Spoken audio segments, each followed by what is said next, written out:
나사렛 아침 묵상 시간입니다. 오늘 본문은 욥기 37장 14절에서 24절까지고요. 제목은 하나님의 풍성한 공의. 읽겠습니다. 욥이여 이것을 듣고 가만히 서서 하나님의 오묘한 일을 깨달으라. 하나님이 이런 것들에게 명령하셔서 그 구름의 번개로 번쩍거리게 하시는 것을 그대가 아느냐? 그대는 겹겹이 쌓인 구름과 완전한 지식의 경이로움을 아느냐? 땅이 고요할 때 남풍으로 말미암아 그대의 의복이 따뜻한 가닥을 그대가 아느냐? 그대는 그를 도와 구름장들을 두들겨 넓게 만들어 녹여 부어 만든 거울같이 단단하게 할 수 있겠느냐? 우리가 그에게 할 말을 그대는 우리에게 가르치라. 우리는 아둔하여 알지 못하겠노라. 내가 말하고 싶은 것을 어찌 그에게 고할 수 있으랴? 삼켜지기를 바랄 자가 어디 있으랴? 그런즉 바람이 불어 하늘이 말끔하게 되었을 때 그 밝은 빛을 아무도 볼 수 없느니라. 북쪽에서는 황금 같은 빛이 나오고 하나님께는 두려운 위엄이 있느니라. 전능자를 우리가 찾을 수 없나니 그는 권능이 지극히 크사 정의나 무한한 공의를 굽히지 아니하심이니라. 그러므로 사람들은 그를 경외하고 그는 스스로 지혜롭다는 모든 자를 무시하느니라. 아멘. 오늘 본문의 문맥을 설명하면요. 오늘 본문 37장은 욥기 전체 42장까지 해서 엘리후의 마지막 권면이 기록된 장입니다. 그 내용을 살피면 여호와 하나님의 위엄, 즉 왕 대신 전능하신 하나님의 영광을 선포하는 장입니다. 37장을 두 부분으로 나눌 때 오늘 본문은 후반부에 해당합니다. 그리고 그 다음에 나오는 38장은요. 마침내 여호와 하나님께서 폭풍우 가운데 임재하사 욥에게 친히 말씀하시는 장면이 나옵니다. 그러므로 오늘 본문이 속한 문맥은요. 길고 긴 욥과 그 친구들의 권면, 논쟁이 끝나는 마지막 부분에 해당합니다. 여러분은 욥기 전체를 거의 다 읽으셨습니다. 그래서 오늘은 욥기서 전체와 연관지어 깨달은 점 한 가지, 또 오늘 본문을 묵상하며 깨달은 점 한 가지, 이 두 가지를 나누며 연관 지으려고 합니다. 첫 번째, 전체를 보았을 때 정말 욥은 하나님의 칭찬과 자랑대로 정말 욥은 그런 사람이었습니까? 욥기 1장 1절, 1장 8절, 2장 3절 세 번에 걸쳐 반복된 욥의 평가가 나옵니다. 잠깐 그 내용을 살펴볼까요? 그 사람은 온전하고 블레임리스하고 흠이 없고 정직하여 바로 서 있으며 하나님을 경외하며 fearing God, 하나님을 경외하는 사람, 악에서 떠난 자, turn away from evil이라고 말합니다. 또 두 번이나 이런 표현을 사용했습니다. 하나님께서 친히 신임하고 계심을 강력하게 뒷받침하는 표현, 내 종 욥을 주의하여 보았느냐. 1장 8절, 2장 3절입니다. 여러분의 생각은 어떻습니까?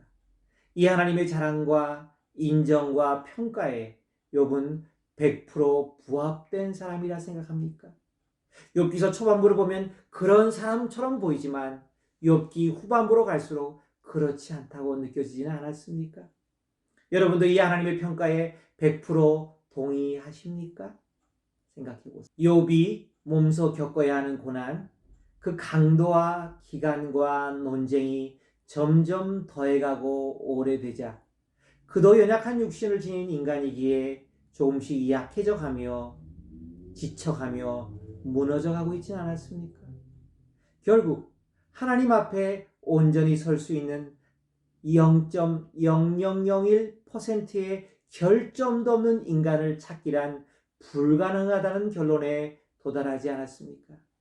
우리는 결국 예수 그리스도, 하나님의 외아들이신 100% 흠없는 그리스도 예수의 존재가 간절히 그리워지고 있지 않았습니까? 전 솔직히 그랬습니다. 두 번째로 오늘 본문에 나온 엘리후의 표현을 빌리면 전능하신 하나님과 우리와의 관계 한없이 멀게 느껴집니다. 수직적인 엄청난 거리감이 느껴집니다. 그도 그럴 것이 전능하신 우주 만물의 창조주여 통치자인 그분을 우리 인간 입장에서 올려다보기만 할 때 그럴 수밖에 없지 않겠습니까? 근데 전 오늘 본문을 읽으며 분명 엘리후의 말이 맞다는 생각이 들면서도 이런 의문점이 생겼습니다. 이게 바로 내가 사랑하는 책, 성경이 말하는 여호와 하나님의 진정한 모습, 그분의 완전한 홀리스일까? 정답을 미리 말씀드리면 저는 아닐 거라는 생각이 들었습니다. 이런 질문을 갖고 오늘 본문의 내용을 살펴봅시다. 첫 번째, 본문을 관찰하면요. 14절에서 18절까지는 하나님은 사람의 지혜로 측정 불가능한 오묘하신 일을 행하시는 분이라는 것입니다. 그래서 19절에 결국 우리는 아둔하여 그분 앞에 감히 아뢰지 못하는 존재입니다. 20절, 우리는 하나님 앞에 삼켜질까 두려워하는 존재입니다. 그러므로 엘리후는 마지막으로 여호와 하나님에 대해 이렇게 정리해 줍니다. 하나님은 누구십니까? 21절과 22절에 이렇게 나오죠. 그분은 창조주요 통치자이기 때문에 그분은 두려운 위엄, awesome majesty를 가지신 분, 온 땅에 진정한 위엄 있는 왕이시라는 것입니다. 23절에 이렇게 말합니다. 하나님은 누구십니까? 그분은 전능하신 하나님, The Almighty 하나님이시라는 것입니다. 그러므로 우리의 능력으로는 그분을 발견할 수도 없고 그분의 능력은 너무 크심으로 정의나 풍성한 공의를 위반하지 않으실 능력을 지니신 그분의 능력은 너무 깊고 넓어 결코 그분의 풍성한 공의를 위반하지 않는다는 것입니다. 그러므로 엘리후에게 있어 이런 위엄 있고 전능하신 하나님께 대한 적용 결론은요. 24절 오늘 본문의 마지막에 나오죠. 우리는 즉 사람들은 그분을 경외해야 합니다. 아멘. 하나님은 스스로 지혜롭다 하는 모든 자를 무시하십니다. 아멘. 그렇죠.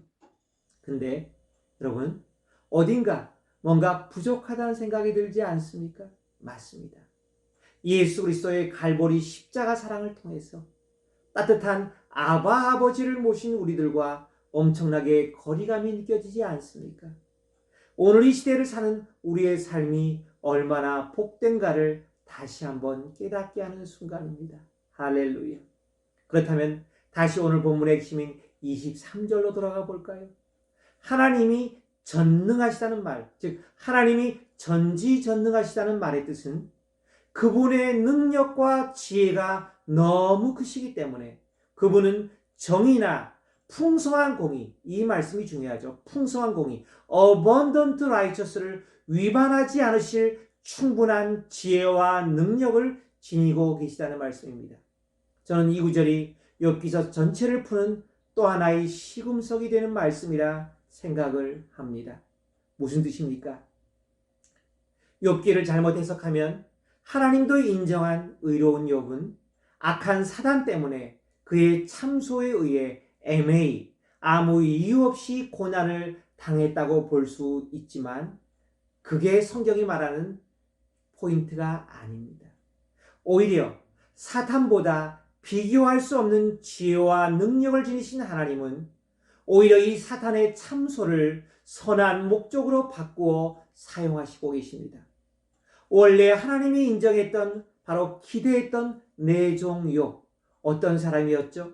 성경의 표현을 그대로 인용하면 온전하고 정직하여 하나님을 경외하며 악에서 떠난 사람, 바로 진정한 이런 사람을 만들기 위해 하나님은 다시 한번 정금 같은 사람으로 만들기 위해 그 뜨거운 풀무불 속에 욥을 연단하고 계셨던 것입니다. 이게 바로 전지전능하신 하나님만이 하실 수 있는 우리가 알지 못하는 감추어진 풍성한 공의를 실행하시는 그분의 탁월한 지혜로운 결정이었습니다. 또 한 가지 신구약 성경 전체를 통해 주는 메시지가 있습니다. 이 땅에서 아무리 날고 기는 사람, 도덕적이나 인격적으로 탁월한 의인이라 하더라도 마치 욥처럼 고대 동방에서 하나님 앞에 3번씩이나 인정받는 사람이라 할지라도 하나님의 기대처럼 온전하고 블레임리스하고 정직하고 upright하고 하나님을 경외하며 fearing God하며 악에서 떠난 자 turn away from evil이라는 완전한 사람은 이 세상에서 결코 찾을 수 없다는 암시가 담겨 있습니다. 그러므로 우리가 이 마음 속에 우리의 삶의 완전한 롤 모델이신 흠도 없고 티도 없는 그분 예수 그리스도를 구주로 모시고 그분을 바라보며 하루하루를 산다는 것은 세상의 그 무엇과도 바꿀 수 없는 축복 중의 축복임을 기억하며 감사하며 사시기를 바랍니다. 기도하겠습니다. 사랑의 하나님 감사합니다. 우리 모두가 욥기서를 열심히 읽고 묵상하여 이제 거의 마무리 단계에 왔습니다. 감사합니다. 여기까지 우리를 인도하시니 고맙습니다. 주님, 근데 또 감사할 것이 두 가지나 됩니다. 첫째는 욥처럼 온전하고 정직하여 하나님을 경외하며 악에서 떠난 자를 주님은 찾고 계십니다. 주님은 기대하십니다. 주님, 바로 내가 그런 삶을 도전하게 하여 주옵소서. 어떻게 가능하죠? 내 힘과 내 지혜로는 백발백중 실패합니다. 그렇지만 예수 그리스도와 성령님을 모시고 힘입으면 그런 삶을 살 수 있습니다. 주님, 나의 부족함만 바라보지 말게 하시고 욥이 갖지 못한 세상 최고의 선물 예수 그리스도와 성령님을 주로 모셨으니 그분과 함께 그런 삶을 살아가는 자 되게 하옵소서. 오늘 말씀 속에서 새 목표를 주시니 감사합니다. 또 한 가지 감사할 것은 욥처럼 아무리 힘들다고 해도 내가 가진 짧은 지식으로 하나님의 풍성한 공의를 함부로 판단하여 불평하고 원망하지 않는 자 되게 하여 주옵소서. 이제 내 삶에 어떤 불의한 일이나 사건이나 환경에 처해도 내가 아직 알지 못하는 하나님의 풍성한 공의, abundant righteous가 존재함을 믿음으로 인정하면서 순종하며 감사하며 살아가게 하옵소서. 예수님의 이름으로 기도합니다. 아멘.